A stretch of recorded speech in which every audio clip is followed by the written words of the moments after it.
is laid out according to the design indicated in the text. The first paragraphs are the introduction, containing the background and description. Then the data methodology are included to explain how data was collected and analyzed. The results are broken down into 4 subcategories of administration management, client experience, food received, and quality and quantity of food. Finally, there is a discussion and recommendations where the results are interpreted and recommendations are made to help improve the reach of the food pantry program. There was no abstract included in this report. The voice used is professional, observational, and non-judgmental. The intended audience is Feeding America, the charity who piloted the Meals for Minds program.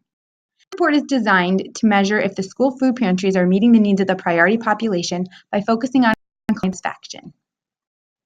As mentioned previously, this report did not contain an abstract.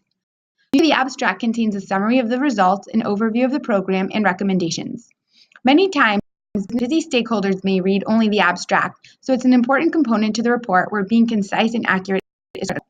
Possibly this was removed from the report to make sure that students focused on the report itself instead of relying on the abstract. The data was collected through in-depth interviews and surveys, focusing on 4 different interests: administration and management, client experience, food received, and food quality and quantity. Much of the data is qualitative and measured through both nominal and ordinal measures.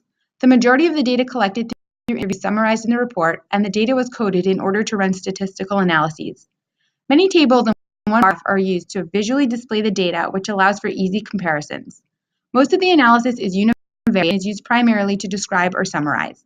There is some bivariate analysis used to compare participation by method and the types and frequencies of food received from Meals for Minds pantries when compared to standard food pantries. A significance value of less than 0.05 is used for those analyses. There was some quantitative data included. The majority of the data was qualitative.